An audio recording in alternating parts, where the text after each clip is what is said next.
Welcome, everyone. My name is Matthew Archambault, and welcome to another draw-along here at drawingtutorialsonline.com. And in today's class, what we're going to be doing is drawing a John Singer Sargent painting, which I love, and I've always loved this painting. And I've always wanted to draw it, and let's just see where it takes us today. I don't know if I want to put my own spin on it or try to draw it exactly, but it's it's really a beautiful little study that he did of that Capri girl. And I've really been into studying the old masters as of late. Welcome, Leah. Welcome, Phoenix. Good to see you both here. And sir, my man, thank you for joining us here today. And yeah, I've really just been into studying the old masters, like just really enjoying their artwork. I actually yesterday took I think oh my God, I might have taken an hour just to kind of plan some stuff out, which is like a miracle. And I just started looking through some of my old art books, and I do that like, God, this book right here, it's a big one, and there's a couple of different versions of this in terms of the print quality. Like I purchased this Sargent book. Welcome, Paul. Welcome, Gentle Dove. I purchased this book when I was in my 4th year of college, and that was 1989, 1990. So you do the math. It's an old book right now. And I just remember, I got to be careful what falls out of these books. Like, look, I store things in like books, and I've got these they're not going to be worth anything, but I've got these $2 bills. So I just found those yesterday. I haven't opened up this book. Yeah, I don't know what I'm doing with these, but they look cool. They look cool. We'll put that over there. Yeah, there was another book that I had with a picture of my class in it that they gave me a picture. So I'm not being a good host here, sharing the book with you. But needless to say, we're going to draw Lady Agnew later in my Zoom class for members of drawingtutorialsonline.com. So I'm really looking forward to that. So I've been looking at these books, absolutely. Here's another, because I've got so many of them. And, it's so weird. Right now, like in social media, I promise you, we're going to get to drawing in like a minute or two. Just giving everyone, yeah, it's a wonderful book. I'm just giving everybody a chance to join us here. Yeah, I saw like back in the day when bookstores used to be a thing, I actually saw another printed edition of the book, and the print quality was so bad. So I'm really fortunate. I might have gotten like one of the first or second or third print editions of it, and then I think the print just went downhill. It's funny because now, hey Batman, with social media, you just look at a thing on Instagram and you flip, and then another image comes up and you flip, and you don't really take the time to actually sit with the image. And what I started noticing yesterday, flipping through the book, hey, Bob, how are you, Bob? It's been a while. Is that I was sitting with the book longer than I sit with images on Instagram. On Instagram, it's like swipe, swipe, swipe. With the book, it's like, oh, I'm holding this thing and I'm actually looking at the book. And it was a different experience. And I think what I need to do, I've got so many art books over there, sometimes I think I just need to sit with some of these old books that really inspired me from like back in the day. Here's another one. This book literally, this has got to be like a 6 or a 7 pound book. Hold on one second. Oh my, well, maybe not 6 pounds, but maybe 4. Holy, this Thomas Eakins book is a treasure. I got it from the Philadelphia Museum of Art, and the stuff in here is nuts. I'm not being a good host. I don't want to ruin the book by flipping through it, but there's so many images, and there's a lot of photography in this book as well. And man, this thing weighs a ton. So the reason why I'm showing you the Thomas Eakins book is because I want to do a Thomas Eakins piece as well. Like that trip when I went to Philadelphia with my wife, buying this book, it was really, really inspirational going to that museum. Okay, let's get to drawing. Man, that book is heavy. Okay, so welcome Yusra and Mr. Johnny Clapp. I don't know about that. I don't know about that, but I appreciate you joining me here today. Okie dokie. Oh, here's one more thing. One more thing. And then I found I was gonna draw this today on the live stream. This Bouguereau. I used to have this like in a frame, and I used to stare at it. It was in my office, and I used to look at it every single day. We almost drew that. Just the nudity thing on YouTube's a pain in the butt. I hate blocking it. And this was another Bouguereau study. I think that might have been his daughter. Um, Bouguereau is the best. And I've got a wicked Bouguereau book over there. Okay, paper. What are we using today? We're going to use the Stonehenge. Okay, love this paper. I recommend everyone give it a try. It's really, really cool. It's a thick paper. I don't like taking the paper out of the pad because it buckles like the paper. It's really weird. Like I'll show you. I've got the piece right here. And it kind of, you look at it, it's like a little buckled, and I'm like, what is that all about? And this is more of like a darker cream color. It's not 100% white. So we're going to use this today. Okay, we're 6 minutes in. We need to get to drawing. That's enough of me talking. You're here to draw. All right, so let's get started with this, and I'm going to go to my warm-up page, and let's go to caprigirl crop. Yes. Okay, so I did a little warm-up sketch just to kind of get the vibe of my pencil and stuff. And so let's use this sketch as a quick little concept as to how you might want to start this drawing. And let me just kind of make this level and plumb. Okay, 1 second. Yeah. Okay, so how I started my warm-up drawing here, my sketch, before the live stream. And, you know, I got to stop talking about all this it's not random. It's legit. Everything I'm talking about today is totally relevant.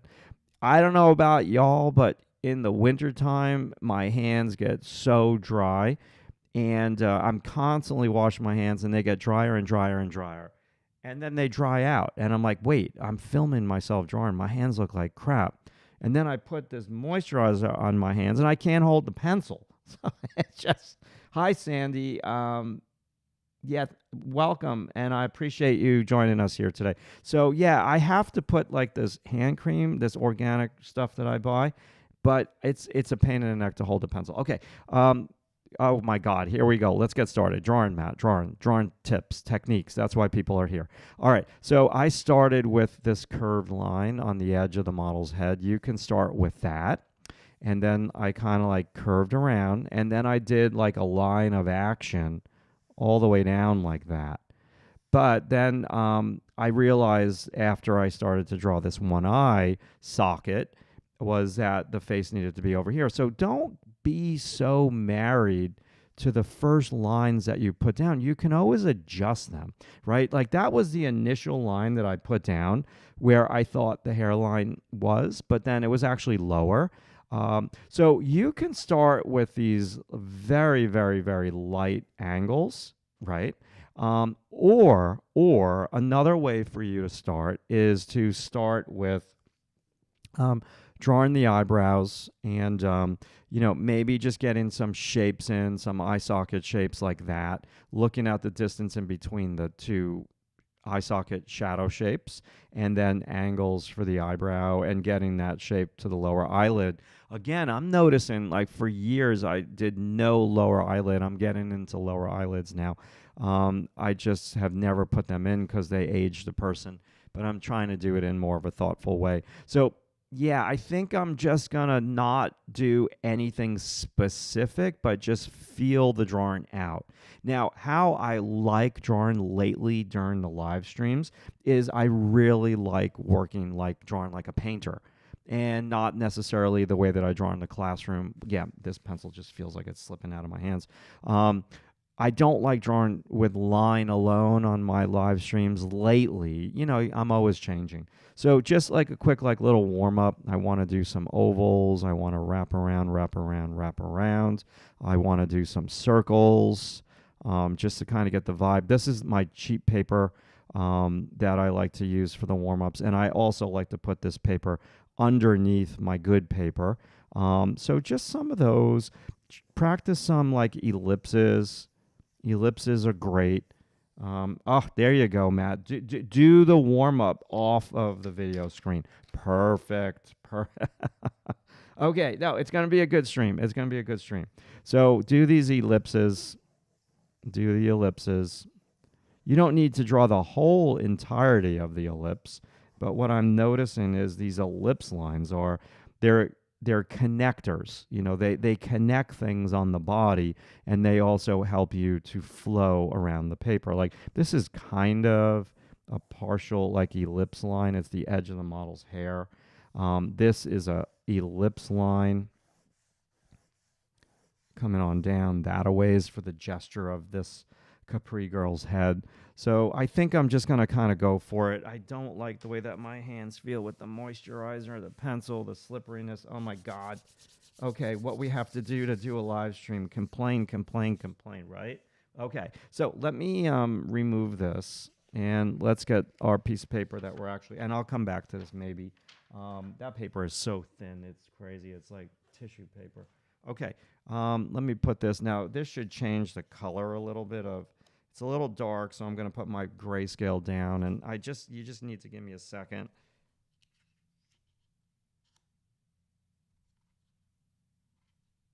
So I can tape this down, and it's going to be level and plumb. I'm just kind of doing it by eye, and I think it's a great way to train your eye. Okay, and one more piece of tape here. 1 second, people. 1 second. All right. So let's do this. So let me just kind of get a gander of where I'm going to. Yeah, paper just got lighter when I did that. Thank you, all of you 25 people, for joining me here today. So top of the paper in terms of the screen view, left, bottom. Oh, the right's all the way over there, so I got plenty of room. Okay, cool. So let's see. Capri girl, here we go. I'm going to start the same way. I just need to make sure I go like a little bit higher. So I'm starting with the left side of her head, the left side of her hair right there. And then this is going to be the bottom. I'll zoom in, I promise. You just got to give me a second to get started here. I got to get closer. Sorry, my bad. Okay, I could do the, let's just call it headband. I could put that in. Let's get a little bit of the edge of the model's hair. Okay, I'm gonna just I'm just going for it. You know, there's a special technique that I teach my students in class, in the perspective class. Like we draw some difficult things in my perspective class, especially in the first couple weeks. And I'm like, listen, people, there's a special technique that you've all got to practice. And they're like, what is it, Matt? What is it, Matt? And I'm like, I don't want to curse on YouTube, but I'm like, it's just effing go for it. And it loosens the tension in the room, and everyone laughs, and they just try to do their very best to draw this complicated thing that we draw in class. So I'm just going to indicate bottom of the chin. I'm working the whole drawing at once here. I hate the one thing that, okay, is today a bitch session for me? I don't want it to be a bitch session because you're not here to listen to me complain. But the one thing that I do not like about doing the live streams is that this drawing is so far away from my head, so I don't get my head in this camera because nobody needs to see my bald head. Trust me. Yeah, so I'm going to lower this a little bit because it is so far away and it doesn't feel comfortable to me. So I'm trying to find a happy medium. So while I'm moving my piece of paper, you can all draw. And, oh my God, that's going to be so much better.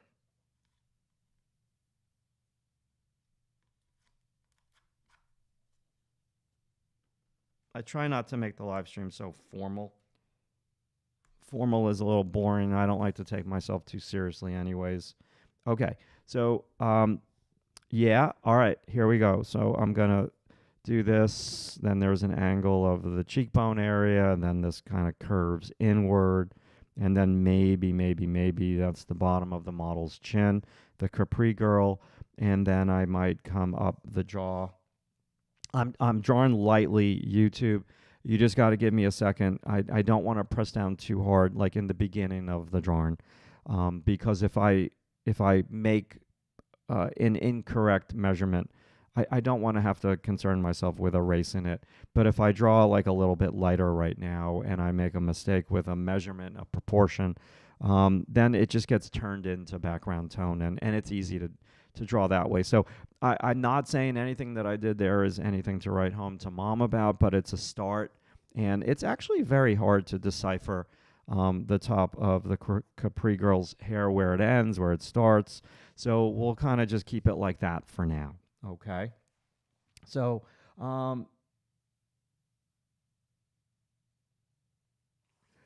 listen, Batman 99. So if you're overwhelmed and you're stuck, it's just you've got to just be in it for the long term. Like you can't be in it for the short term. Short term. So what do? Well, there's not if you are committed to getting better with your art, the only answer to that question is you keep drawing and you keep painting whatever your thing is. So I'm going to put a little bit of a tone down over there because shape is very, very important in my book. And I'm going to now start to come on in, and I'm looking at the distance from our model's eyebrow to the bang of the hair, the bangs. And then I'm looking at the angle of the two angles of the eyebrow, the one eyebrow. Okay, and when I drew this on my sketch, I kind of drew the eyebrow a little too wide, so I want to be mindful of that. So I'm gonna, like for me, I'm gonna get in that little shadow shape of the eyebrow. Okay, and now when I get that eyebrow in, I'm looking at the top of how tall the forehead is, and I don't want to be so married to that. So now what I'm going to do is I'm looking at the distance in between the eye socket shadow shapes at the bridge of the nose. I do this all the time. And we don't need to be so perfect with everything. I wouldn't even mind changing a couple of things, just so I'm not so like a slave to the exactness of it all. But yeah, let's just kind of keep going. And so I've got the two angles. I don't draw round eyebrows, people on YouTube. They're not round, they're angled. They're only round when somebody is laughing. Okay, so I'm getting that shadow shape, and I'm getting this shadow shape. So for me, this area of where I'm drawing right now, I like this. This helps me. Like now, okay, look, because why? Because I see things immediately. Like this eyebrow here is higher than that one. So now I can start to immediately get the tilt. Cool. And now this eyebrow is so close to the hair. So then I can say, oh, okay, hair needs to be like a little bit lower. This is a pretty wide eyebrow. And then this is such a soft edge. I can't even tell like where it all ends and where it starts. So now look over here, you can see this curves in, and then I'm coming down to the lower eyelid. And this is an eye socket shadow shape. And I'm going to shade the whole thing.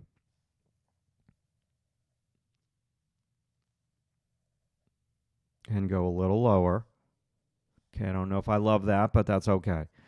So now I'm going to do the same thing over here. I want to try to get that. Look at that dark, dark, dark lower eyelid. And it comes up, and then this kicks out to the right. So I'm going to shade this entire eye socket shape. Okay, it doesn't really resemble the model or anything just yet.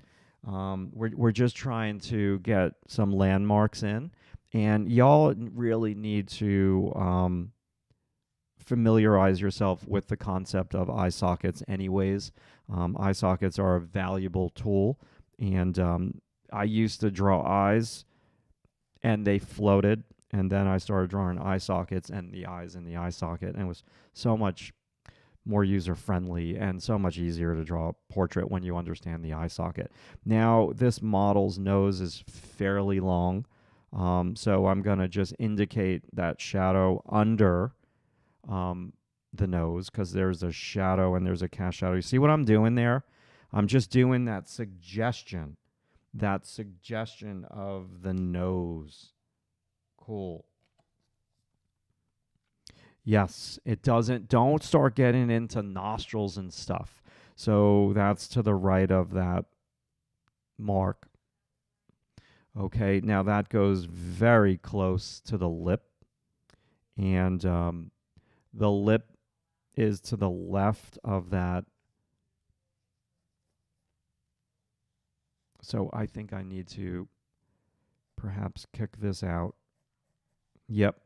And this is all shadow shape. And we're going to call that the upper lip. And then I'm just going to suggest the shadow under the lower lip.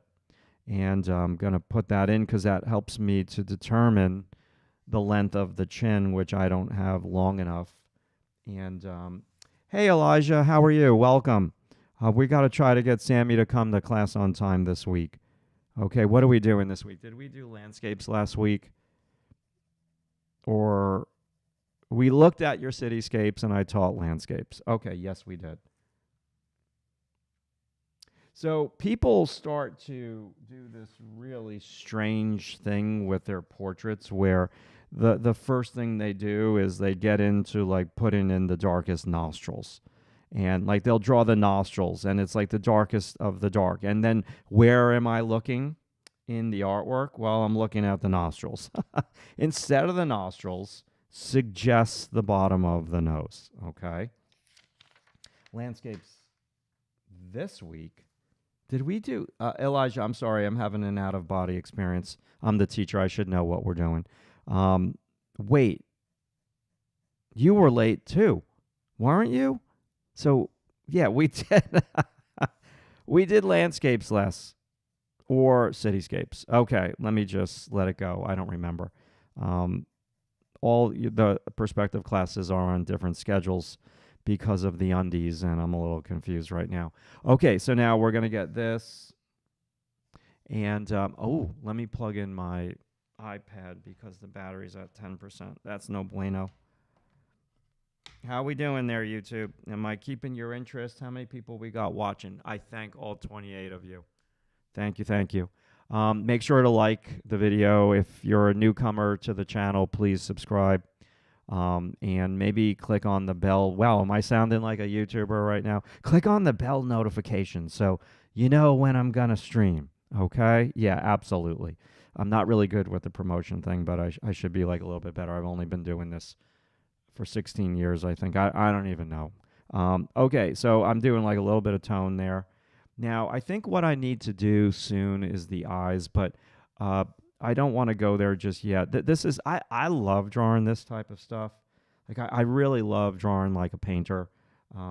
Okay, for some reason, your class is the only one I keep being late because the trains will always get delayed the second I leave on Thursdays. Thank you, Paul. I appreciate. Elijah. Listen, Elijah. I plan it so. Watch now. Tomorrow, the Long Island Railroad will have like a catastrophe, and I'll be late. I get you. The city is the most unpredictable thing. Hold on. Let me make sure this is never. Okay, I don't want it to. Oh, there we go. Reference is back up. And okay, let's get to the ear. Okay, I'm just suggesting. I'm not going crazy with anything hard yet. Now, okay, this model, the Capri girl, has a pretty substantial ear. Pretty big ear, no doubt. Now, there's the shadow under the ear where the earring is, which is super fun.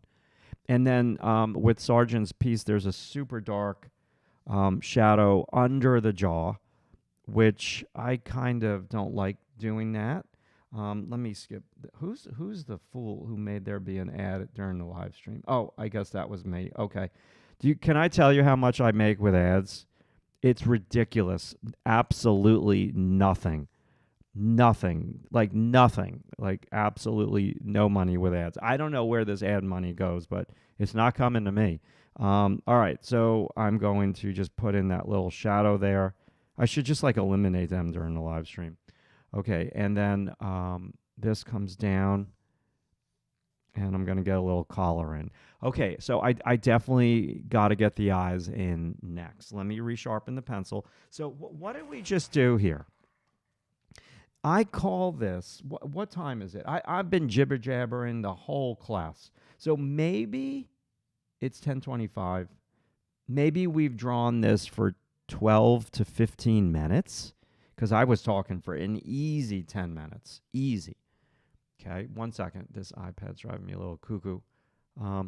So look, the only thing this looks more like the model for me, and I like this warm up better. It's probably because I didn't care. I wasn't in front of everyone drawing on YouTube. Yeah, so it's more relaxed.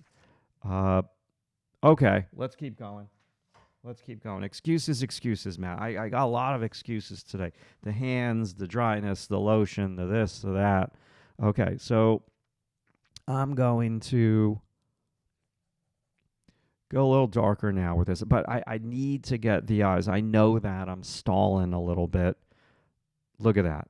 I got a bad batch of pencils. I got a bad batch. These green pencils are bad. Cola Race, what are you doing? This happened last week on the live stream. Okay, this is going to take like a year and a day to sharpen. And I'm going to go through the entire flipping pencil. Okay. We're back. Yeah, that took forever. Oh, my God. Let's do this. Shadow. A little bit more tone. Now, this comes down, and it wraps in. And then I'm looking at the eyelid and the distance from the eyelid to the top of the brow.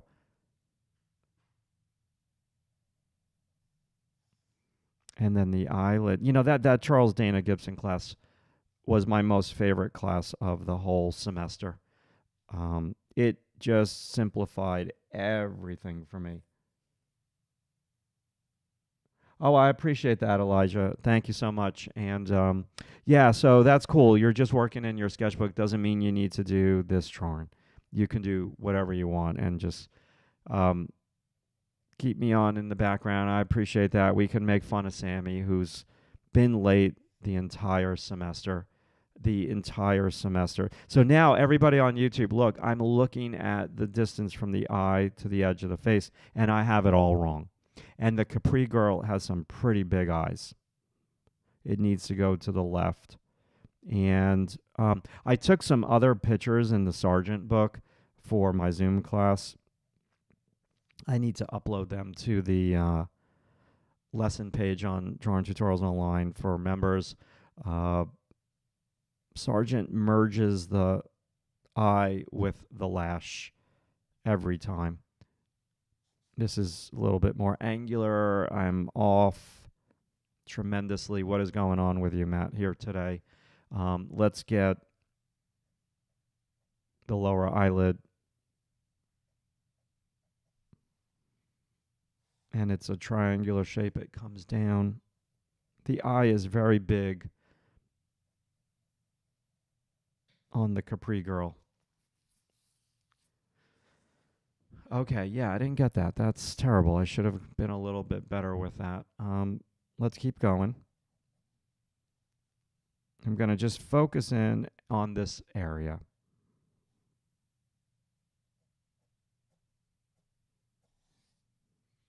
And go a little bit more powerful with this. This eye is really tilted. Hold on. I'll answer that question. Torn Ike. Oh, the R in the N was like blur. I'll answer your question in a second. I just want to try to see if I can't get this quickly here. It's pretty straightforward, Matt. What are you doing?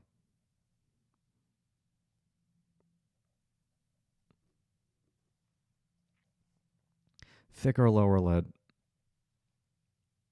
Oh, for Pete's sakes. Okay, and a little bit better. Not great. This is a pretty big eye. Oh, I see. That tear duct comes down and tilts. And the tear duct is lower, much lower. I shouldn't go too crazy with that eye. I should get the other eye. So let me just look at the chat for a second here and reset my eyes.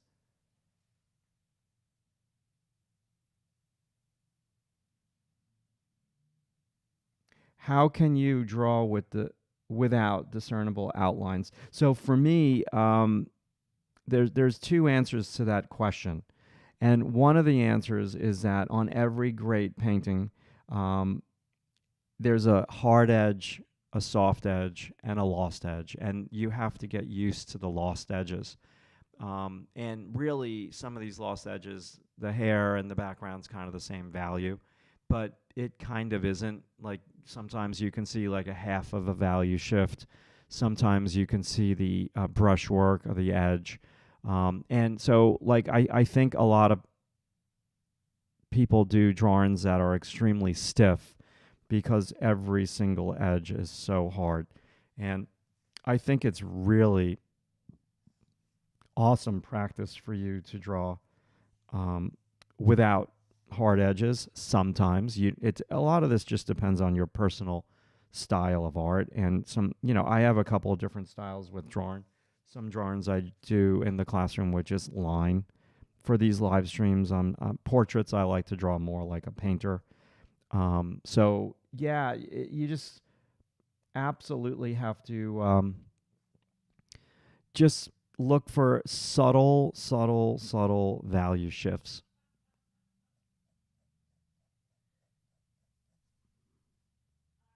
And drawing fandom.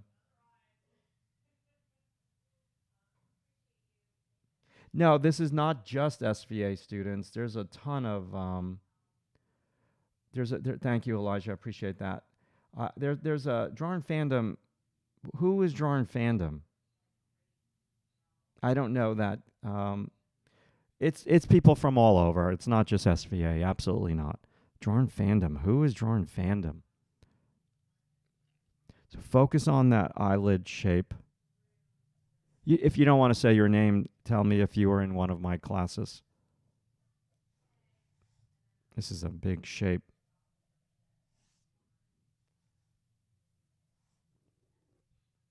Drawing fandom.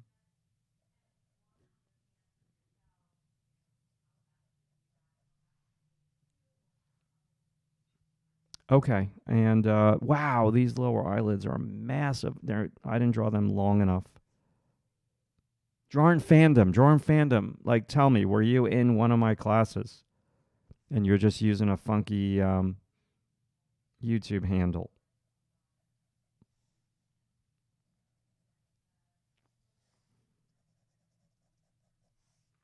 So I need to make sure that I'm a little bit more painterly with this, because the nature of the beast of this painting is that it is painterly. So I don't want to start getting all like linear with it. That eye helped me a lot, gave me a little bit more confidence with this particular drawing. So now, okay, if we have this little area, now I shouldn't be matching values 100% just yet. I should just be kind of placing things. So now there's this part of how far away is from here to here. And the nose, I think I just drew the whole face too short. This nose is longer.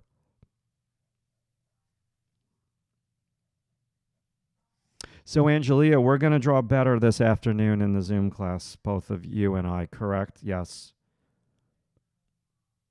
This is our warm-up for Lady Agnew.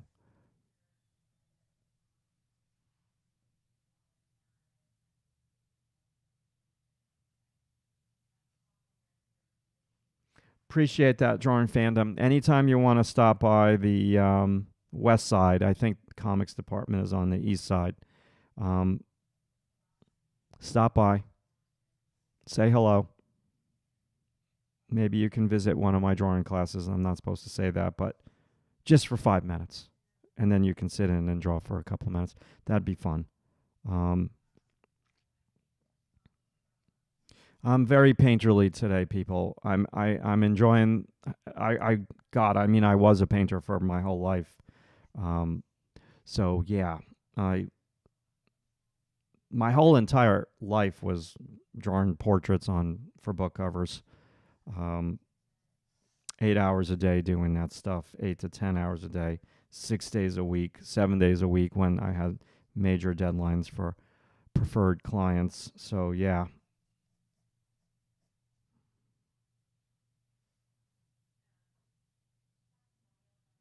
Yeah, exactly.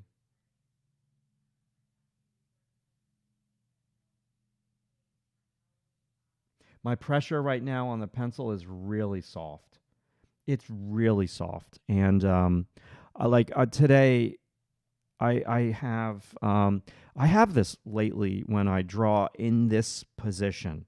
I don't get this in the classroom. It's this position so my head doesn't get in the camera lens.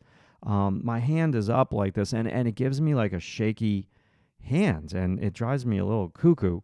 But I'm not pressing down hard. The place I pressed down the hardest was there. So this is not the way everyone should draw all the time. Like if I'm doing like a gesture drawing, okay. If I'm doing like a gesture drawing all day long, like I'm drawing differently. Like I'm pressing down harder. Um, I'm drawing just with line. I'm being more confident. That's different. This is completely different than what I'm doing here today. So now I would just do line, line, line, ellipse sort of line. So this is a different style than painterly. Okay. I've been becoming a little bit more sketchy as I get older. So basically, Batman 99, if you're starting to get hand pain from drawing for hours at a time, what I do, and you don't need to do this, but I try not to sit down for longer than 20 minutes because I've been drawing in 20-minute intervals with the model in class since 1997. So I'm used to a 20-minute time structure. 5-minute break, 20 minutes, 5-minute break. I usually do the demo during the 5-minute break. So like don't sit down for like 2 hours and then decide to like get up. The longest you should be sitting down in your studio working is no more than a half an hour. And then you should get up and you should stretch. Now, I've been even stretching a lot with my students in class. Like I'm teaching them these stretching techniques for their shoulders, which really what I'm trying to help them with is proper posture for their neck. So it's really, the pain is coming in your hand from your neck. It's not your wrist, it's not your hand, it's your neck. So it's tech neck, I like to call it. So yeah, absolutely. Okay. That's a whole story for a whole nother day. Painterly. Okay. I had this from the live stream on my Zoom class yesterday. So, painterly is softer. It's sketchier. So if I was to draw, let's say over here, an apple. Yes, an apple.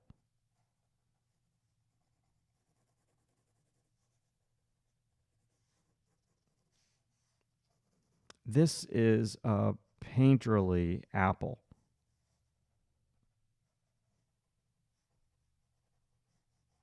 Doesn't mean you can't refine the edges, but eventually.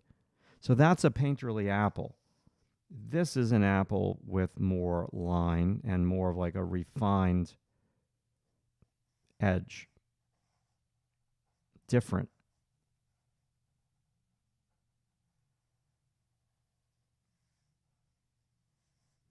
painterly, refined edge, tonal, linear. I'm giving you a very, very short, abbreviated definition of painterly, but that is a quick definition. Hope that helped. 2 different anatomy classes in the spring semester. Yeah, so Elijah, anatomy classes will help you understand what to draw when you're drawing in the middle of the body. That's what I draw mostly, Elijah, when I'm drawing in the middle of the model's body. I'm pretty much drawing the shape of anatomical landmarks.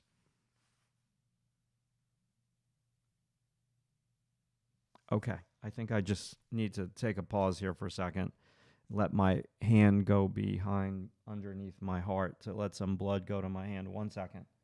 Oh, I have my bottle of water. And Core, are you out there? You're going to take a picture of me like drinking with my bottle of water? Let me answer a couple of questions here. So, Tornike, I see all these professional draftsmen holding their pencils in a totally different way, but it feels weird to me. Listen, okay, I've got a whole different philosophy on how to hold your pencil. I really don't care. That's my philosophy. I think, these people that hold their pencil in these different ways, that's their thing. That's their thing. God bless them. If I held my pencil like this, I would go bananas. I hold my pencil a normal way. I call it like writing a letter, which I don't write letters, but it's like writing to me. That's how I hold my pencil. Now, over all of my years of working, painting, and drawing, have there been times when I've held my pencil in a different way? Yeah. I broke my elbow. I didn't even know that I broke my elbow. I was in my mid-20s. I didn't have health insurance. I never went to the doctor.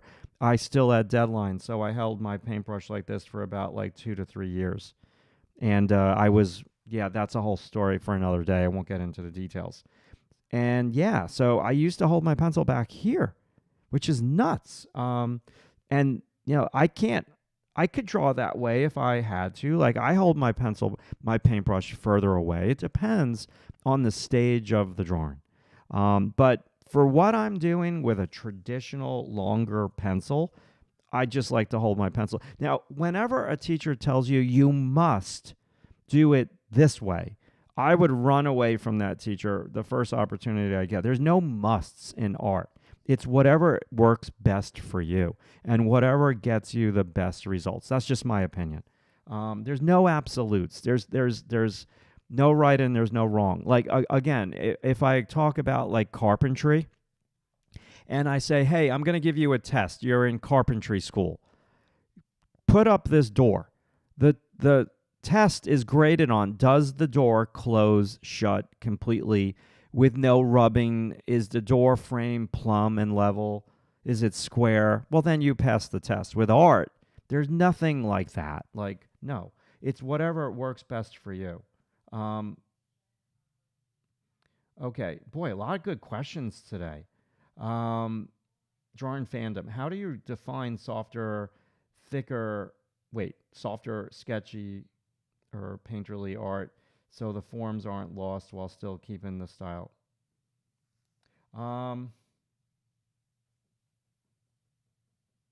So that's more of an edge question, and it's a values question. So you just have to use very similar values. Like you can have like a soft edge, but you'd have this value number 3 and this value number 2 next to each other. So they're similar values. So for me, that's how you don't lose the edge completely. You have either a 1 value transition or a 2 value transition, and this grayscale is okay. So it's more of the values. Yeah, absolutely, it is. Okay. Where are we?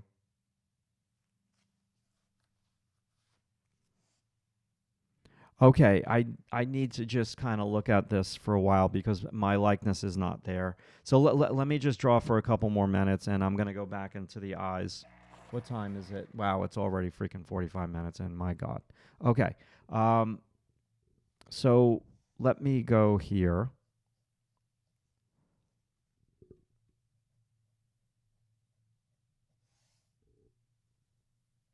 And just rework this eye.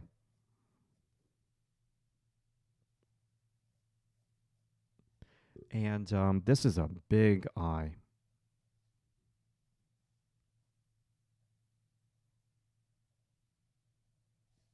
A dark eye also.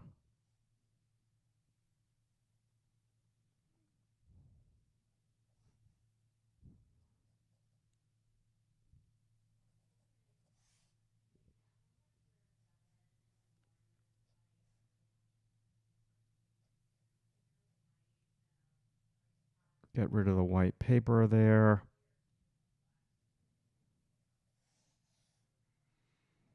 Make sure the lower eyelid, there's no white paper there. This is like a kind of like a brown cream, if that's a thing.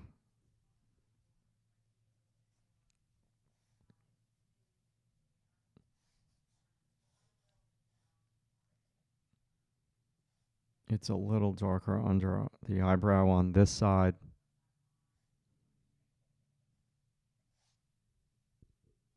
And let me get the hair here a little bit closer.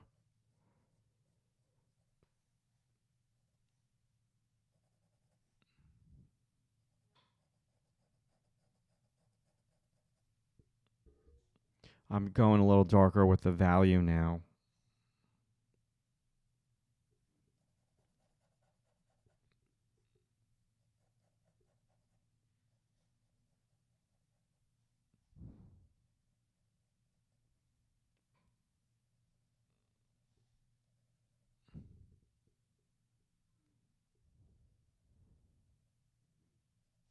Better.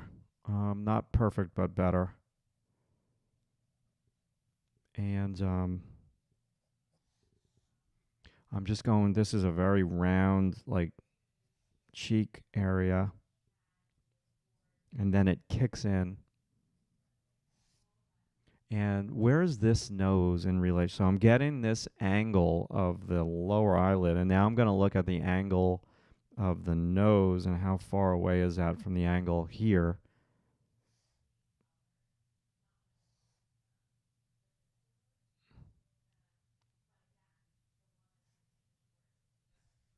Okay, and this is a pretty hard edge on the tip of the nose. And there's a little shadow there. How far away is that from the edge of the face? And then I'm seeing the top plane of the ball of the mouth. Okay, I'm starting to work through it now.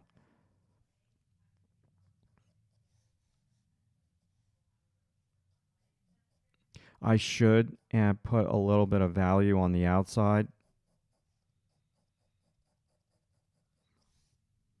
That will help with the likeness if there's a value on the outside. Okay. I think it's always important to do master studies. You know, you should do like a master study just as like a warm up. Maybe you don't need to draw the whole thing. Maybe just part of it. Um,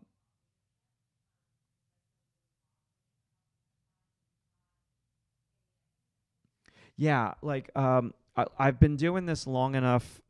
I've been teaching since 1997. I've taught thousands of art students, both online and offline. Um, and what I've realized is not everything works for every student. Sometimes, if I teach over the course of a semester 50 things, I maybe the student only clicks with like one or two of those things, and the rest of what I teach the student, it doesn't click with that student. That's okay. Like that's okay. Um, and you know, I used to have some hard rules myself, and now I've kind of loosened the rules up a little bit with certain things. And the pen holding the pencil, like that's a non-starter for me. there's a whole bunch of great teachers on YouTube, better than me, and they're great, and I love them. I really don't watch drawing tutorials ever. Like occasionally, if something catches my eye when I'm scrolling through Instagram, I'll look at it. But I don't want to adopt any other teacher's language. Like I kind of want to stay true to my language and how the words that I use. That doesn't mean I'm sticking my head in the sand and I'm not trying to grow, but I try to grow in other ways in my life. But like if someone's saying like you have to hold a pencil a certain way, I think that's absolutely nuts. Yeah, I think that's crazy. Okay, let me get to the other eye. Um, where are we? Yeah, just studying people, their style, who you admire, I think can only help you. I think that's such a good thing. And there's this term copying that people get hung up with, like, oh, I shouldn't copy. That's wrong. No, it's not copying, it's doing a study of. Like, you have to understand the difference between studying an old master or a modern day artist, studying them, or at least a section of their artwork, and plagiarism. Like, plagiarism and doing a study of somebody's artwork are two different things. And then there's making money with it, and there's making no money, just kind of doing like a study. So if you're a student and you're just doing a study of somebody's artwork, like that's totally legit. Like, what is wrong with that? Like, you're not making money, you're not ripping anybody off, you're not taking credit for something that you didn't do. It's just plain old doing a study of. Um, just trying to put some bigger, darker shape down there. I think I have the hair too big, but I really need to get this eye in. Um, I've been procrastinating with the eye. Yeah, you have to work with different students' strengths. Like I have one phenomenal student in my class right now. In I won't even say the class, but let's just say they're young, um, first year, and I am desperately, desperately trying to get them to draw more in the middle of the body, not just on the edge. And I am desperately, desperately trying to get them to use more form lines.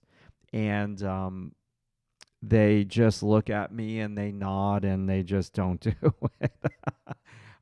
So after a while, like as if you're going to be helpful to the student, you've got to let that go. Like if I say the same thing for like 7 weeks in a row and the student isn't applying it at all, you've got to move on as a teacher and talk about something else, and then maybe revisit that topic at a later date because they're just not ready to they're not ready for what you're saying. Like it's not clicking to them. You need to like go about teaching them in a different way.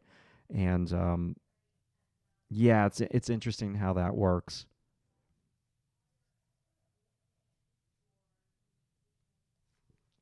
Now, this Capri girl's eyes are really dark. I'm just not committed yet to going dark, but sometimes the likeness comes when you match the value. I haven't matched the values yet everywhere, so yeah, that's a thing. And how I know it's a thing is every single book cover, I'm exaggerating, but most book covers always wanted like a redhead model with like blue green, light blue green eyes. You know how hard that is to find? It's very hard to find a model with that eye hair combination. So I'd usually just hire like a model with brown eyes and then I would change the eye color in the painting. And it never looked like them. Whenever I changed the eye color, it never looked like them. So values are a thing for likeness.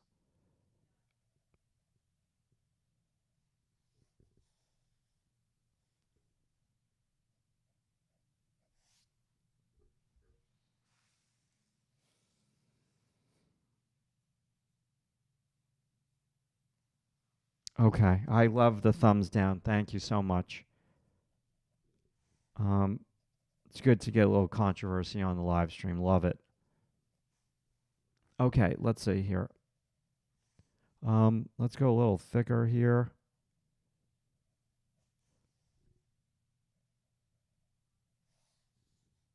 And I think I need to go darker with areas.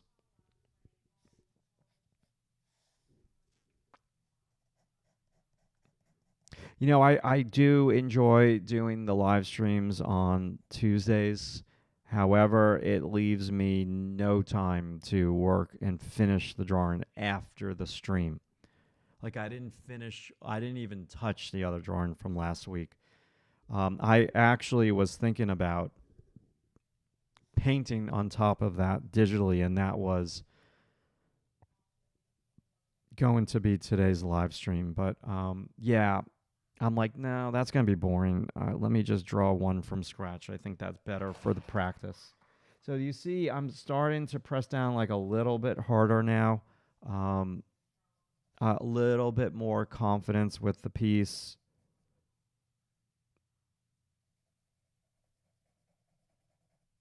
I'm not even close to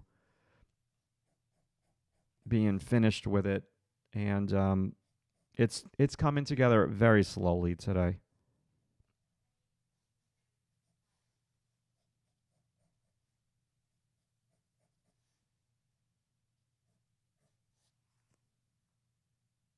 Yeah, I do. I do drawing fandom. I do approach digital painting the same way as I do drawing. Um, I just say to the students when I said earlier, I said there's a special technique that I teach in the classroom, and it's called let's just draw the F out of it. And you just kind of got to go for it and draw. And it's the same thing digital. I draw my way out of most issues that I have. And I use one digital paintbrush for it's my painter and drawing tool. It's a great brush. It's not for everyone, but it works best for me. Um, yeah. Okay. Something about this I haven't quite not loving, but let's keep going.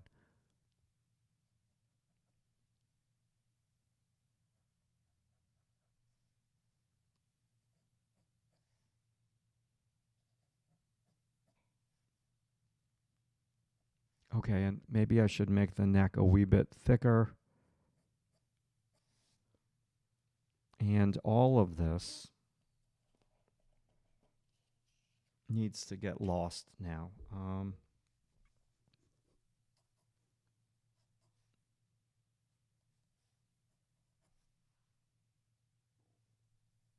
I can't tell if I have the hair too high, too tall is what I should be saying here. What time is it? My God, I've been sitting on this chair for an hour. Oh, I'm gonna die. um, um, I think I'm just gonna kind of keep going here. I would like to go get coffee, but yeah, it's gonna take too long, and I'm just gonna keep sketching. Okay, now this is where we're gonna lose the edge. Because if we don't do this, the likeness is not going to be there. You have to match values sometimes. It's all painterly over here. This is going to help me figure out the proportions also.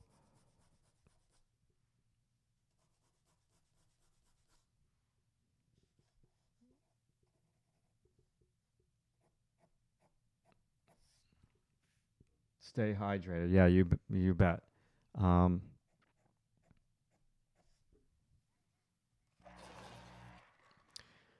let's see. We got a really cool reverse gradation going on. So that means the ear is darker against the light and the face is lighter against the dark. Something that you should all do in your artwork and your portrait drawings is a reverse gradation. And then at the edge of the lower lip, there's like, not quite sure what that is. It's just a value of paint. That's lighter.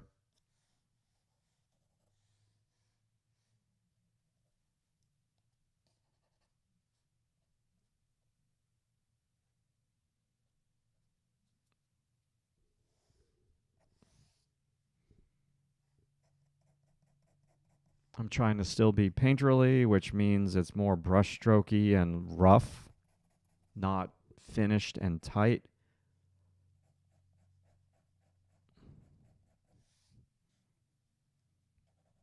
This is very dark over here, so I want to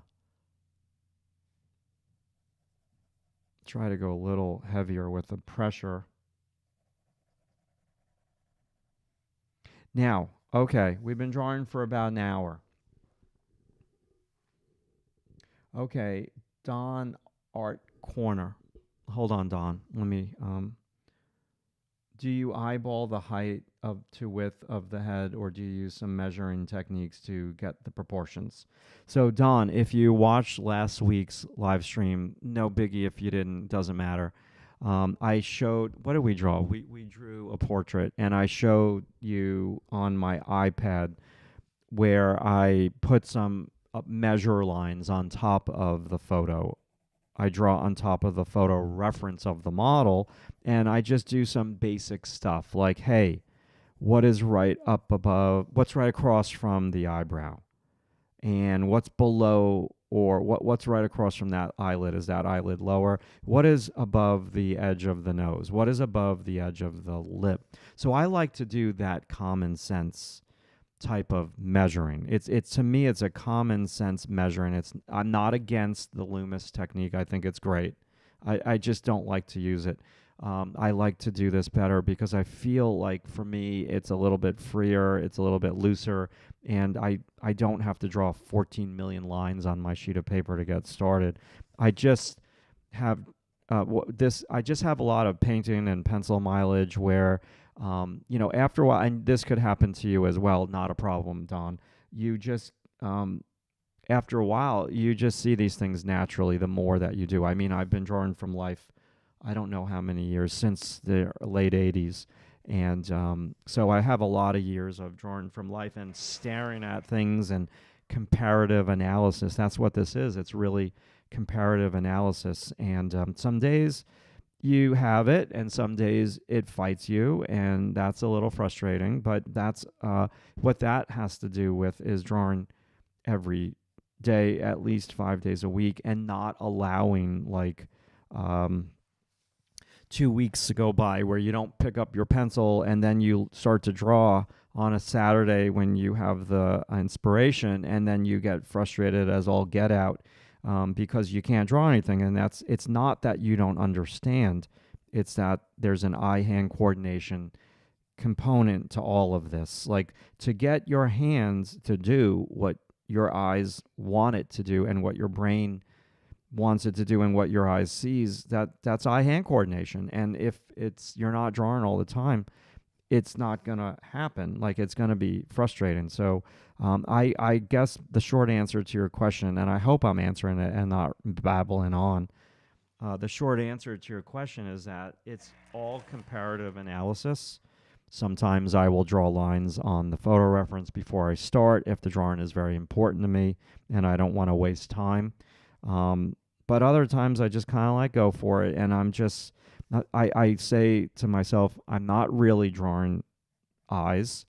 I'm basically just drawing abstract shapes. That's all I'm doing. Have a stretch and a coffee. Okay, if I get coffee, that means we're going till 12. We're going to make this thing happen. What do you think, Phoenix? Should I do that? Should I go get the coffee and then come back with some renewed vigor and make this thing really look like this painting?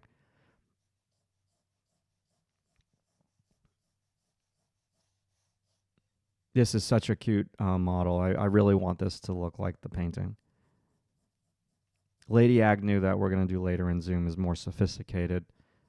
You got it, Don. Phoenix, thank you. I'm going to leave this up for everybody on YouTube, so you can keep drawing, and you're going to indulge me because Phoenix is telling me, let's do it. Leah, go get some coffee, Leah. Absolutely. I'll be back. Give me like 3 minutes. 3 minutes. All right. Thank you, Paul.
Okay, we're back. We're back. Let me just put my drawing glasses on 1 second.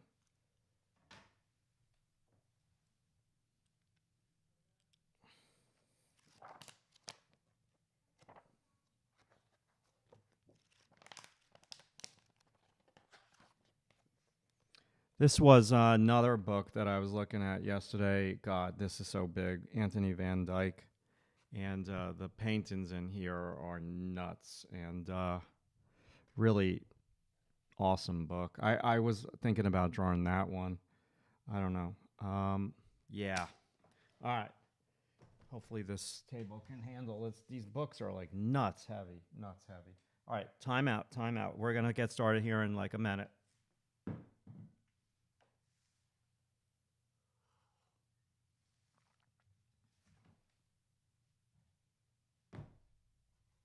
Okay. Almost there. Almost there.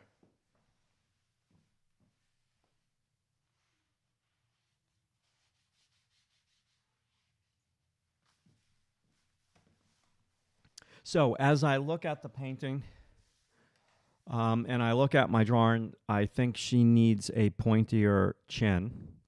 I don't think I have more of a softer, rounder jawline, but it needs to be pointier and a little bit sharper.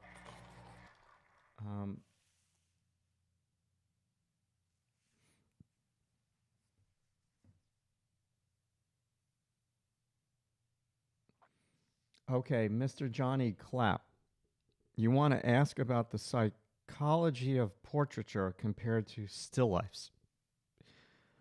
Expand on that question a little bit for me.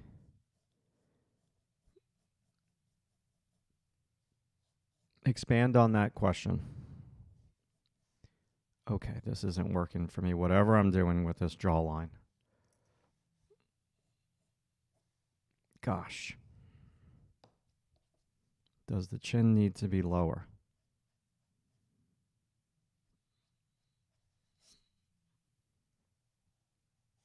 Oh, I don't have the likeness. Terrible, terrible. Okay. All right, so when I don't have the likeness, I'm going to start over. Meaning I'm going to go to what makes sense to me. And this hair right here makes sense to me. So I'm going to try to match the value a little bit more so.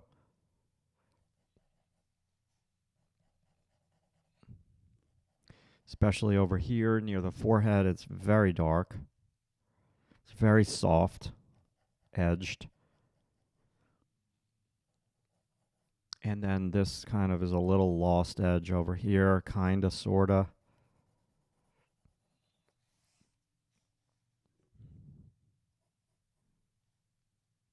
There's a part to the model, the Capri girl's hair.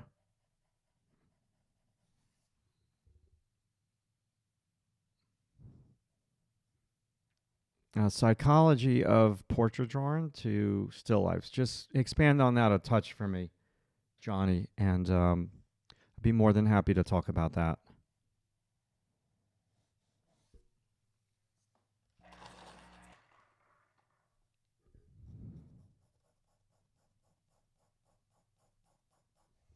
Okay.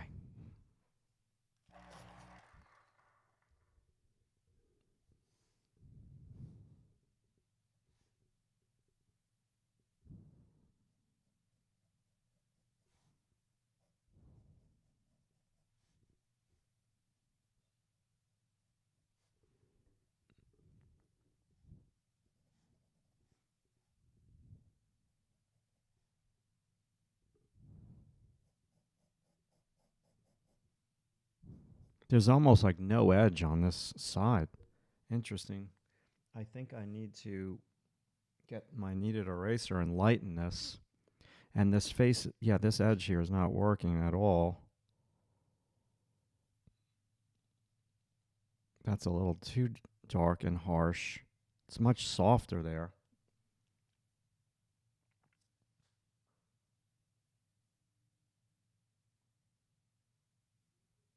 All I can say is this, and you tell me if I'm on track or off track with me answering your question. Like I was gonna do a still life for one of my classes, and I started looking at for still life photo reference, and like 60 seconds into looking for reference, I'm like, no, I'm not doing a still life. And it just doesn't necessarily like excite me to paint things versus a person. So a lot of it for me is the psychology is whatever you're painting, whether it's a landscape, a portrait, figure, still life, you just have to really enjoy that subject matter for you to be successful with it. Can I do a still life? Yes. Do I enjoy still lifes? Not necessarily. I guess the psychology is that like you pick your poison. Like what is harder is making sure that you have the edge of a bottle or a vase like perfectly symmetrical. Is that harder than getting a likeness? Maybe. But for me, I just don't enjoy it as much as like a portrait. And a portrait, like they're both difficult, and they both have their kind of traits. With drawing synthetic things, synthetic objects like a bottle that's symmetrical and synthetic is different. Where when you're drawing a portrait, like you can be drawing somebody who has like one eye bigger than the other. They could have messy curly hair. Other people could have like really clean, straight, simple hair.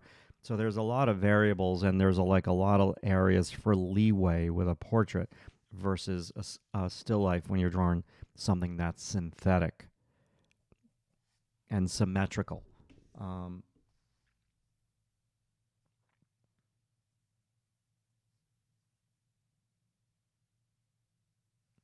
I think you can. I think you can convey certain stories and elements with a still life. And I'll tell you how in a second. Let me just get another swig of coffee here.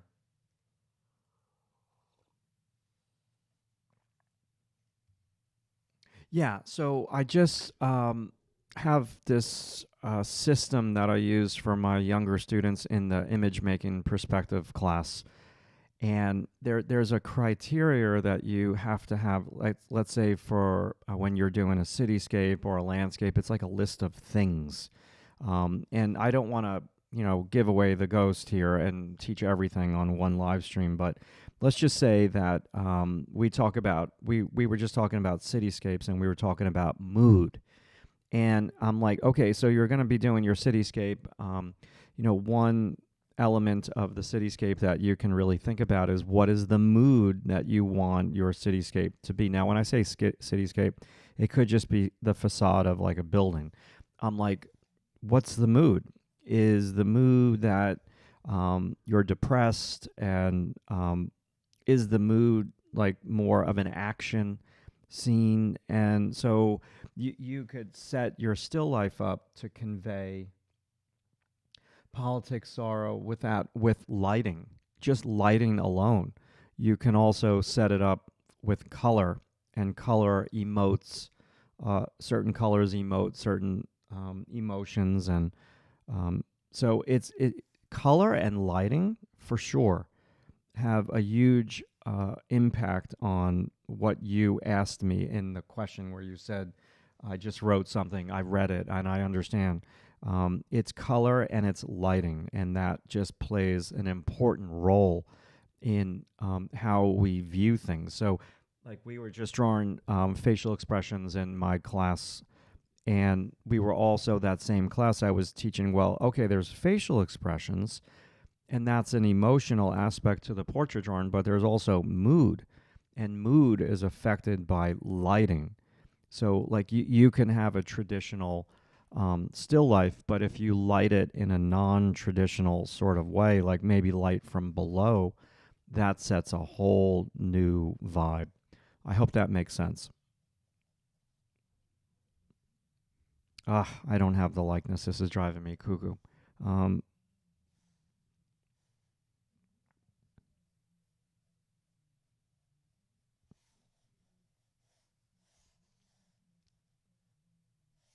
I hope that answered your question.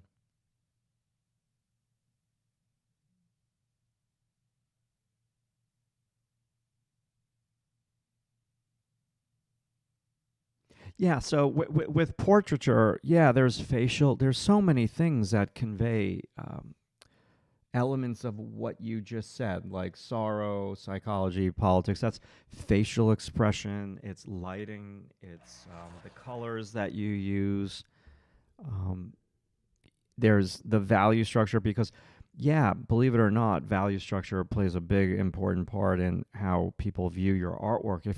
If you're painting everything in like middle tone grays, that's very different than if you were painting a still life or a portrait with full value structure, full value range, with highly saturated colors. That's a whole different thing than muted colors um, with midtones and not exciting lighting.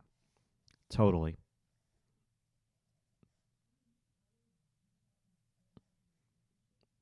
That's a whole nother topic. My God. Yeah.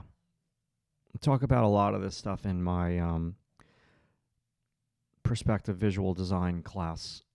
It's my one of my favorite classes. I like all my classes for different reasons. I like the life drawing class because we draw from the model, and that's awesome. But my other skill is teaching image making, which I don't do here that much on YouTube. We're just doing drawing here. And there's many, many different things that have to do with image making.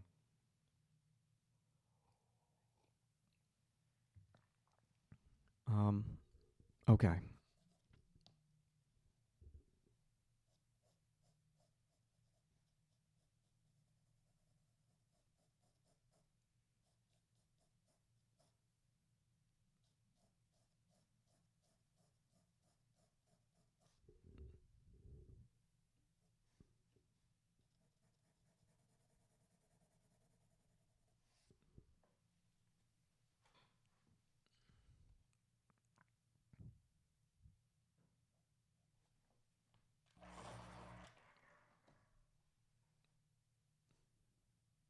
Such a big eye.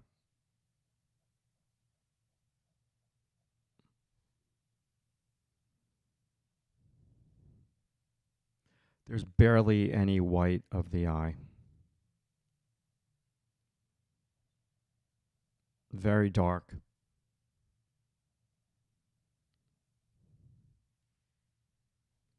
Very angular lid.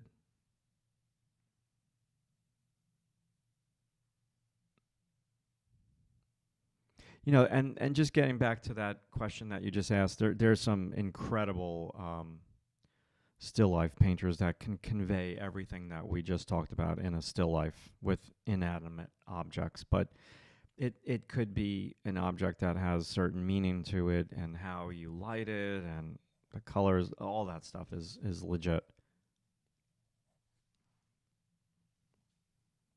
Lighting and color is huge, and I don't talk about lighting in the perspective visual design class until later in the semester.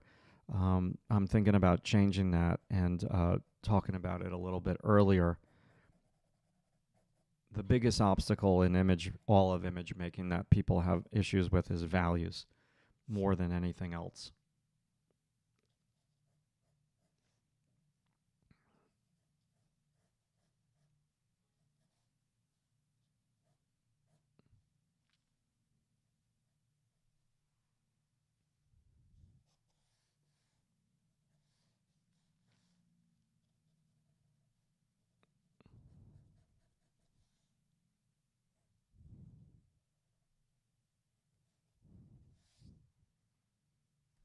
I'm going to lift this up a little bit.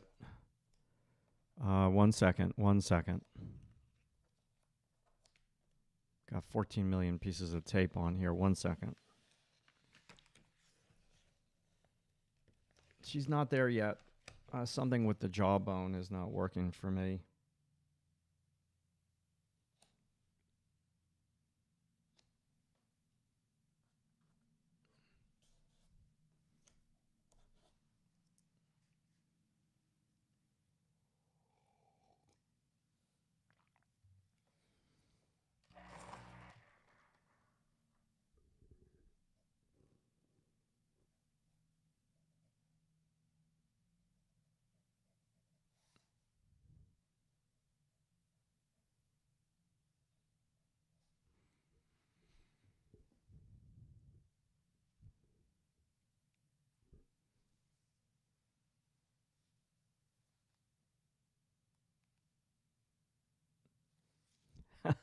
That I cannot explain the other 50 techniques in this video.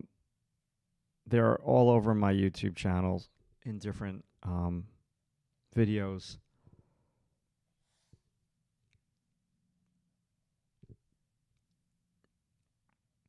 It depends on the topic, really. What are we talking about? Are we talking about image making, composition? Are we talking about how to draw the figure? Are we talking about portraiture? Each one of these has multiple techniques, and they all overlap.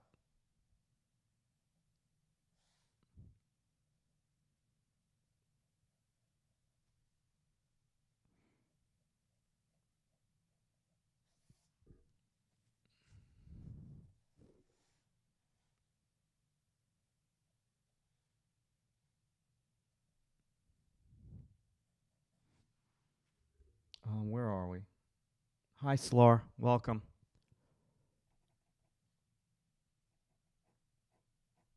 Now, people, listen to me. Make sure that you like this video. And I don't really go through the YouTube itinerary. There's somebody that I watch on YouTube, and they mention it like let's say it's a 20-minute video, like every 4 minutes. They get really adamant. They're like, please like the video, and please, you can do that right now. And then they put like a QR code up and like subscribe to the channel, and they're like, share the video. And I'm like, whoa, okay. I could never really be that aggressive with it. But yeah, some people go nuts.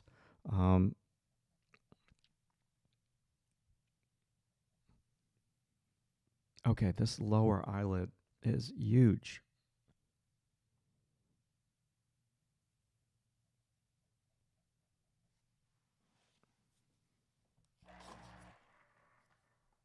Okay, and this part of the hair has almost like no edge to it.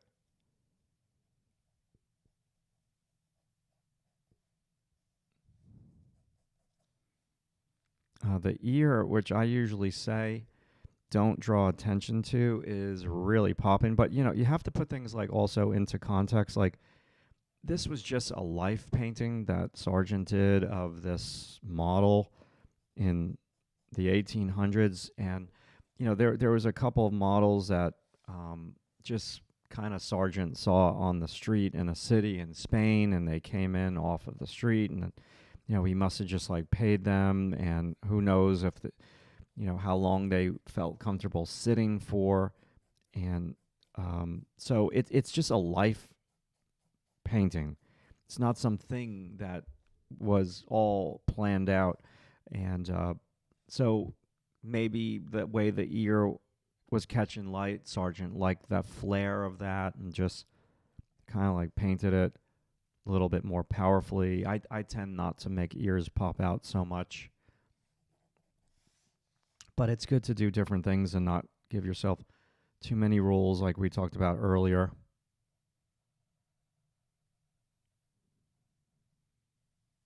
Do I do the earring? I don't know.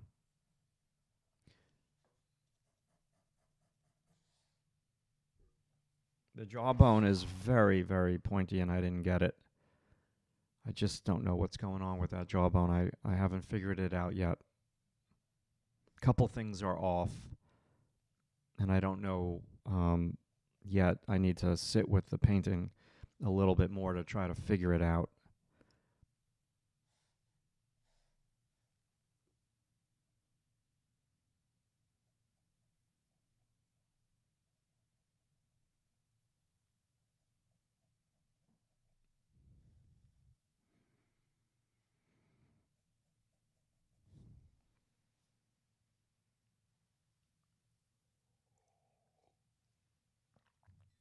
I know. They're so like painterly. So it's just where is that ear in relationship to the nose? I'll take it. So it's just like these darks. I'm just gonna have fun and just put them in. Oh, this is all dark over here.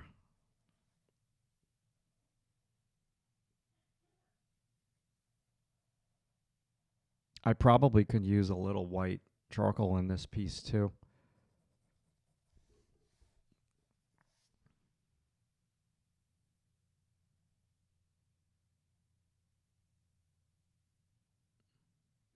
So drawing fandom, there's a the answer, the short answer to that question is this piece, are you being paid for this piece by a client? Is this a portfolio piece? Is this what you do for a living? Versus I'm doing a live stream. Yes, the live stream, I'm here and I'm, making myself accessible and building my brand and all that. So in a way, you're my client, potentially. So everything is that. But let's say this was for an illustration job and I'm working with one of my top paying clients and I do not want to lose them. Well, then I go really hard with my rules, and there's standards. And there's standards to my YouTube videos also. Like, I don't want to just come and blow this off. That wouldn't be cool. And plus, I have my personal standards. So there's sketching, and then there's finished pieces. And I was always more about finished pieces. Lately, I do a lot of sketching. Most of my teaching is just kind of like sketching. So it's the short answer to that very complicated question is it client work? Are you getting paid? Well, then it has to be up to the standard of your portfolio. So then I think if you're offering A in your portfolio, well, you better deliver A. If your portfolio is offering A to the client, and then you're like, I don't feel like doing A today, I'm going to do D. And then it's a complete different thing. It's not as refined and it's not as finished. Well, then that's a problem. You're going to lose the client. So yeah, it's context is the answer to that. Hope that helped.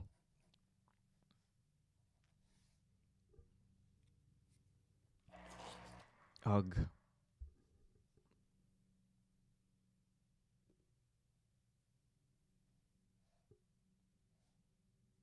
She has bigger eyes. I'm going to bring in this cheekbone a little bit.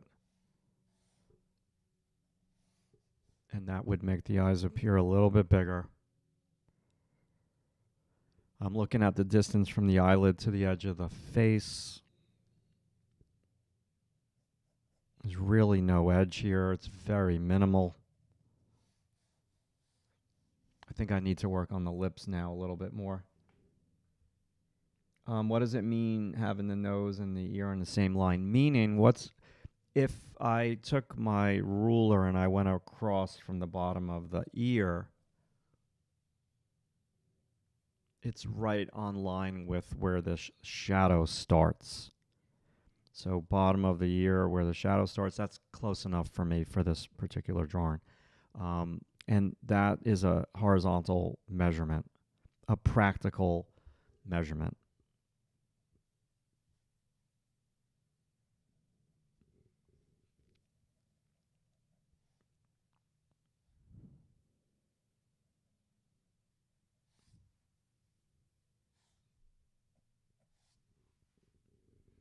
I've done charcoal drawings. Yeah, I've done them. For some reason, I just haven't been interested in the charcoal. It's just like a little bit of a longer process. It's a messier process also. And I would probably go about it the same identical way that I'm doing this drawing here today. No doubt.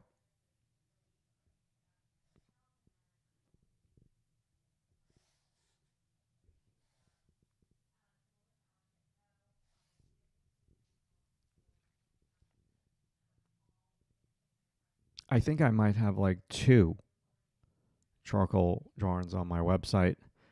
I had some members like request to use different materials, and as a teacher, as an artist, you have to really become one with your materials, and not necessarily always bounce around, and that could be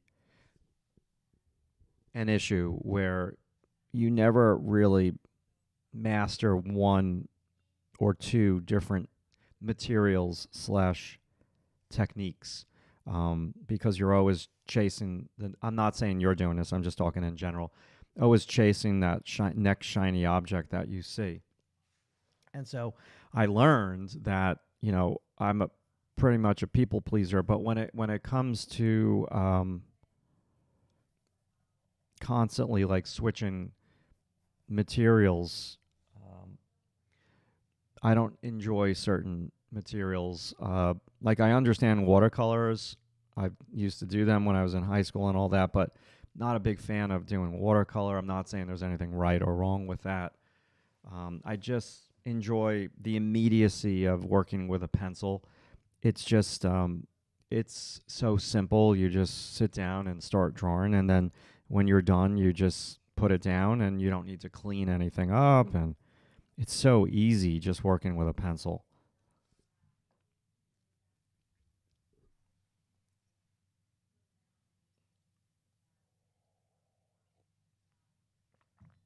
How do you not get tired from drawing? Well, what helps is that you draw the subject matter that you like. So if we're talking about still lifes, if you're drawing a still life and you hate drawing still lifes and you get tired, well, still lifes are not going to keep your attention. Um, so you have to draw what you enjoy. Like there are some people, for instance, who like to draw classic cars, and so they love to go to car shows and they sell their artwork at car shows, and they love that topic of classic cars, and they can sit and draw and paint the classic cars for hours upon end and never get bored because they love the subject matter. So the subject matter has a lot to do with your staying power. Hope that makes sense.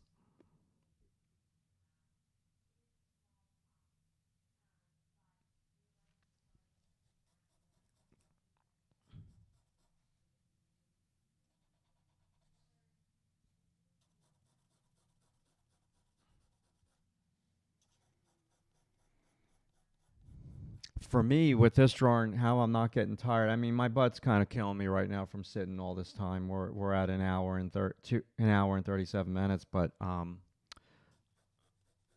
yeah, my body is what dictates when it's time for me to stop. So I have my live class, my Zoom class with my students of drawing tutorials online at 2 p.m. today. So I need to give myself some breathing room in between those classes, and so I'm not sitting down on this chair all day. And so yeah, there's that.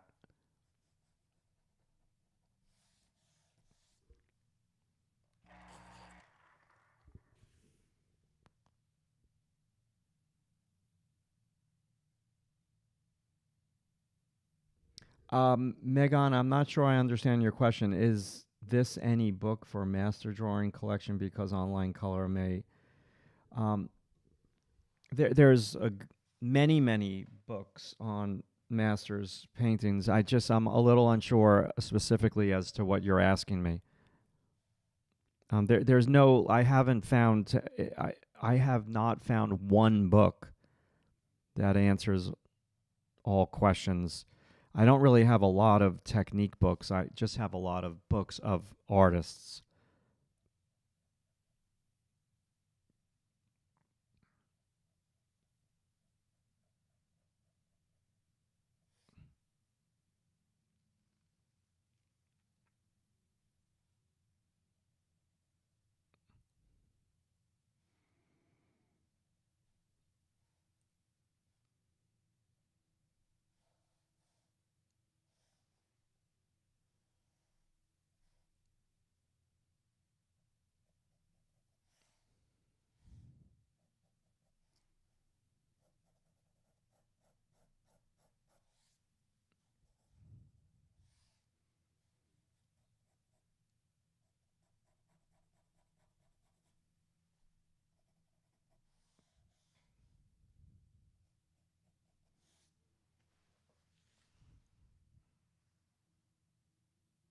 What do you mean by any advice for halftones? Like, I don't. I categorize halftones into two categories: light halftones and dark halftones. So right now, I consider what I'm doing right now like a light halftone on the side of the face into the chin. The chin does not have light on it like the forehead.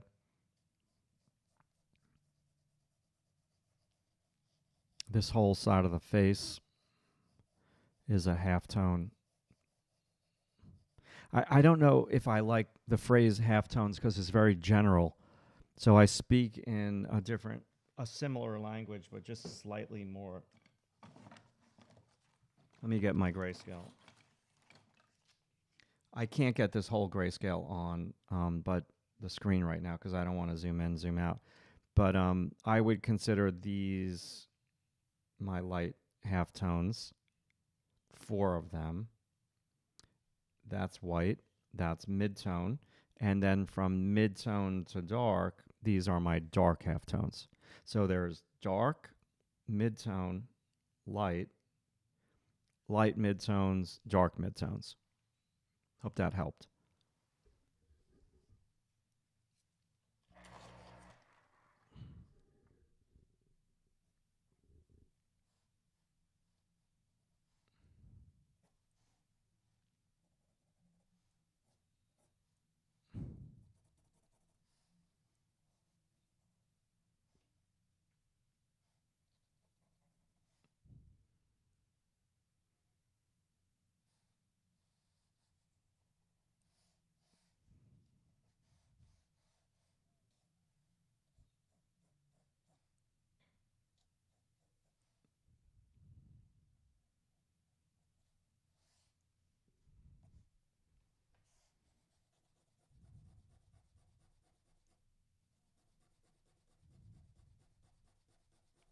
I'm just trying to lose the edge of the top of the hair because there is no edge there.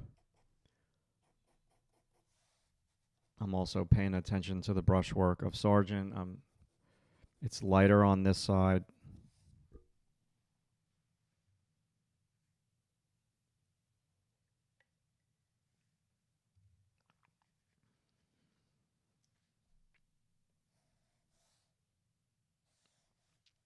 How we doing out there, YouTube?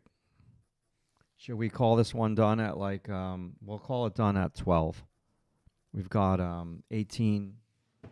17 more minutes to work on this thing. Any other questions?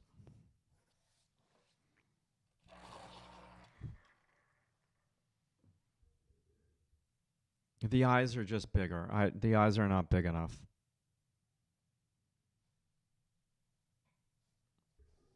This eyebrow area is bigger.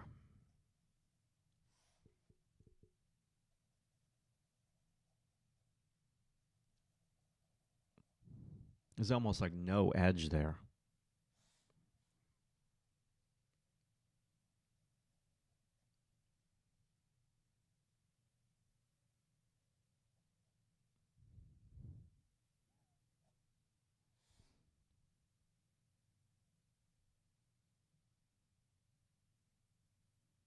Yeah, I definitely that was my entire illustration career, coming back to a piece a couple days later, because you're forced to stop. So in order to draw or earn a living as an illustrator, you cannot work on one job a month. You need to have multiple jobs. And so let's say one day you're like, oh, okay, I have a sketch due tomorrow, sketches. Let me work on these sketches and then I'll send them to the art director. So you do sketches one day, and then the next day, next 2 days in a row, you'll work on the painting that is due at the end of the month. And then you're like, oh, darn, okay, the sketches were approved. Now I need to photograph models, and then you have to set up for a photo shoot, so you need to stop painting. And then you would come back to the painting. So there's a need for that sometimes, no doubt. Right now, unfortunately, like, I don't have the time to come back into these drawings right now because of my teaching schedule. So I would love to. I'm not going to finish this to my satisfaction today. Absolutely not. I'm going to notice things on it later this afternoon, and I'm going to be like, oh God, the eye, it's too small, or the eye sockets are not big enough for the head. And then I'll want to fix it, but there's no time because I have my Zoom class later. Then I need to get these videos up on my website. I'm just like a one-man show for that's various reasons. But yeah, so, but back in the day, it was very frustrating when I had to work on a painting and then stop because I felt like I had a lot of momentum. And I had to stop for practical reasons. Like I would have to do sketches for a separate client, a separate job. And so you have to be flexible and be willing to work on multiple jobs at once.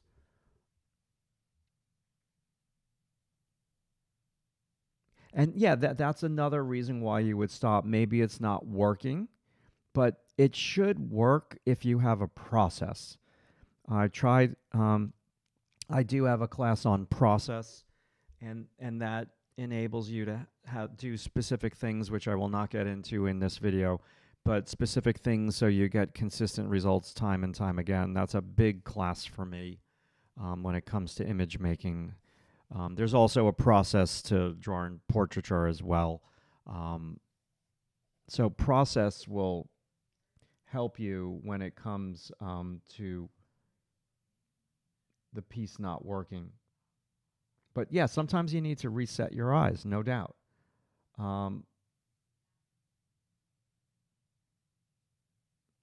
So I think that's a legitimate thing because you're going to have bad days where nothing works for you. So then you should just put it down and come back to it.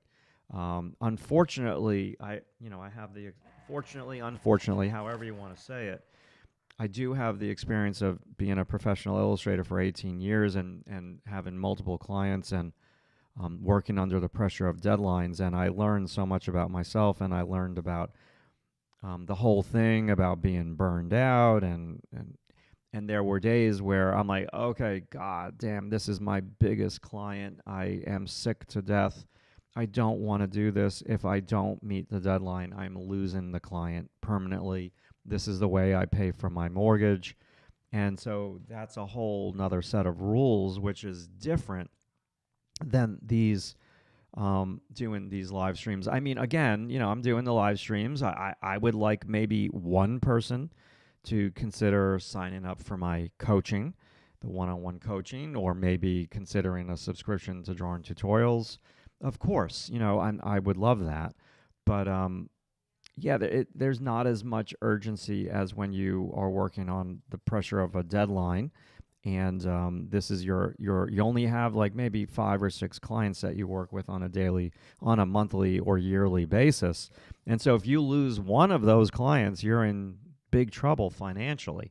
So you don't ever want it to come to that and that's why most professional illustrators have a work process. So yeah, but there's going to be those days where you just need a break and you need to walk away.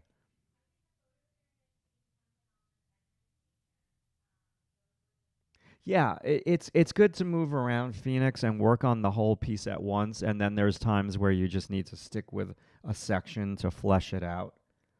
Because if you just stick with one section and then you go to the other section, you're like, oh God, that I made that eye too small. And it's good in the beginning. Like this drawing is still in its infancy stages, depending on who you're talking to. Some people spend 40 hours on one portrait drawing. So how long have we been working? An hour and 45 minutes. That's really nothing for some people. It's all about your process and your style and all that jazz. I'm just looking at the chat. One second. Let me look at some of these. Is the jaw on the original slightly sharper? Yeah, it is sharper. I don't have the jawline. Maybe that's a good suggestion. Hammy. Is that Sammy? Do I really want to change this right now? I'm going to lift it up. That's a good suggestion. You see, what needs to happen is I need to, exactly what Painter wrote. I need to get up away from the drawing and look at it from far away. And I'm just sitting down and I'm talking and we're having a good time chatting here on this live stream. But ultimately, I would have stood up like multiple times already and looked at this from far away. that's like a total legitimate thing to do, and I'm not doing it. So if I have time in between classes, maybe I'll fix the jawline. I know that it's not right, and I appreciate you pointing out to lift it. I think that is the thing that I need to do. So I really appreciate your eyes helping me out there. Um, why are the deadlines so tight?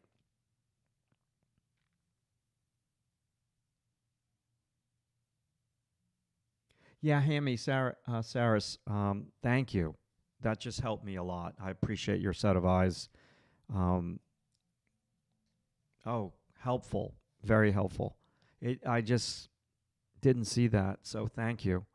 Uh, okay. Oh boy, there's a lot of questions. Oh my God. Why are the deadlines so tight? It's Paul. The deadlines. So okay. God. Gee whiz.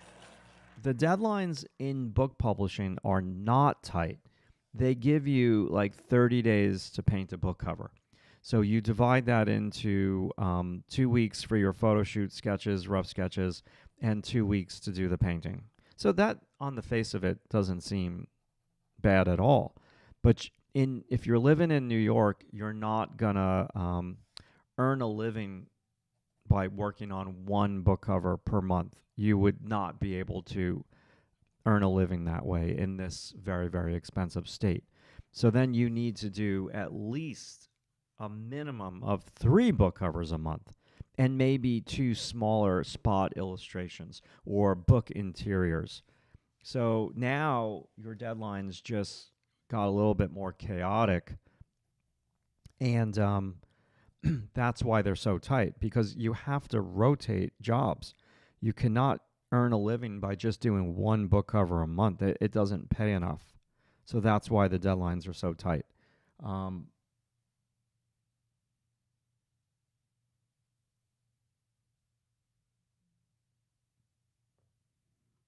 Oh, drawing fandom, that is a very hard question for me to answer on this live stream.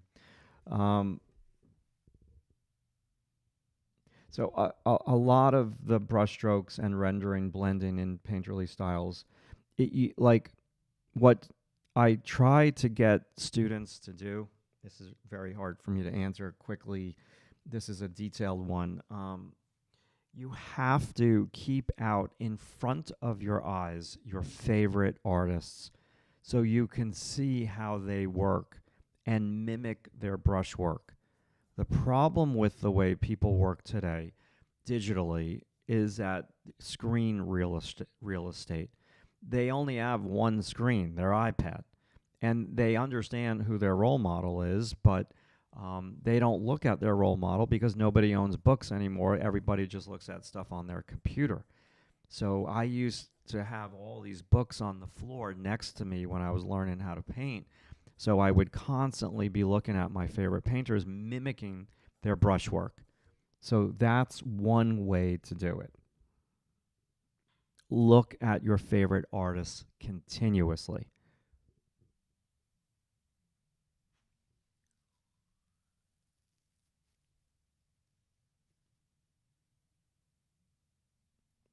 Slar, I'm on a break for like 2 weeks, just doodling. Don't feel like drawing. I hear you, Sam.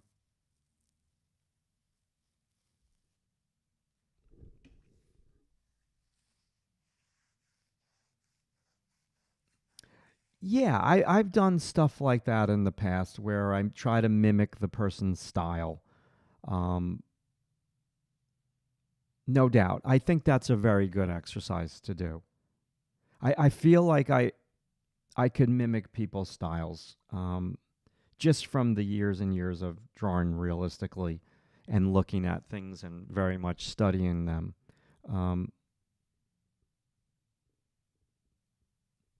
Drawing fandom, you've got some great questions that are really, really complicated and really, really good questions, but very difficult for me to answer quickly.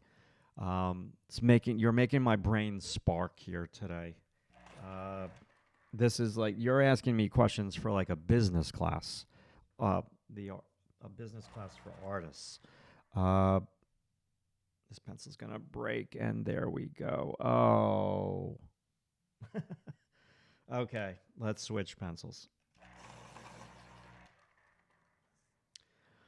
I've been talking, Drawing Fandom, I've been talking a lot today about style. You have to pick a style for yourself that is sustainable. And if you have a style that is so labor intensive, but you love it, but then when you start to get work, it's too much.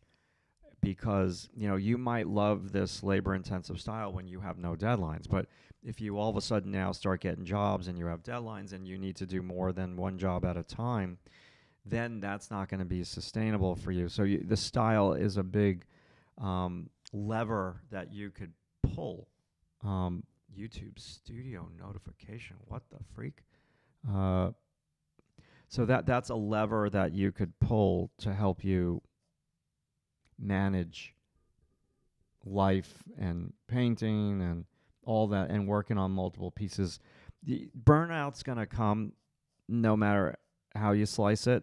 I get burned out all the time. I got burned out with my YouTube channel years ago. I haven't even touched the lips, Jesus. Years ago, where I didn't post a video for almost like 9 months. That was like the worst thing I ever did. But it was a thing where I was so burned out and so sick and tired of doing like drawing tutorials. I'm like, I've taught everything. I've said everything like I know. Like, what else is there to talk about? Like, I really got bored with it. And that still happens from time to time. And you just need to find a way. And the way is usually the subject matter that you like. Yeah, subject matter is huge. Like, I have some students in my class that love drawing like animals, cute, furry, like animated animals. But people, not so much. So they do struggle a little bit. Okay. This one's just about done, people, for this live stream. I hope you enjoyed it. We had a good conversation today. Now, if you want to support the channel, give the video a like. Maybe if you're not subscribed, subscribe. If you want one-on-one coaching with me, visit matthewarchambault.com, and there's links to that. If you want to get your work critiqued by me on a weekly basis, consider a membership to drawingtutorialsonline.com. What is the main difference between my live streams on YouTube and my Zoom classes? Well, on Zoom classes, I'm talking with you face to face, and I'm looking at your artwork and critiquing it. And then you're a member of the website, and you get to upload your artwork to Critique Gallery so I can draw on top of it. So those are some of the things that are different. And not to mention, you get my full library of courses that covers just about every topic. Absolutely. And the coaching doesn't also need to be just for drawing. Coaching is for your business, your art business. Do you have a system for marketing and all of that? So there's all of that I've been doing for many, many, many years, and that's what the coaching could be about for you if that's the stage that you're at in your art career. All right, that's my hard sell, people. That's my hard sell. That's as hard as it's going to get. All right, this was fun, and thank you so much for the jawbone. I think that helped a lot. It still needs work. It's not there yet. But boy, that was fun. This needs to be darker. All of this is too light. Time. Thank you, Paul. I thank you for joining the live stream. And thank you for all the wonderful hearts, everybody. It was fun today. Oh, God, where am I? Let's go. Let me switch cameras here. This drawing is done for now. Where is my mouse cursor?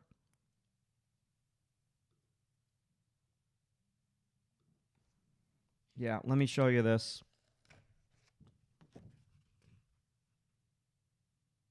It needs work, but it was fun. It was fun. I enjoyed it.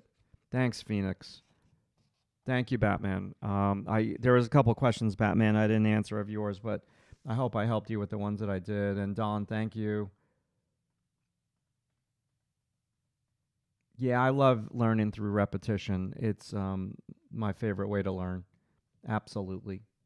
All right, 12 o'clock, 2 hour live stream in the books.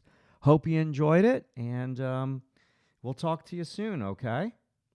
And Angelia, I'll see you in 2 hours on our Zoom class for Lady Agnew. Yeah, I got to regroup. See ya.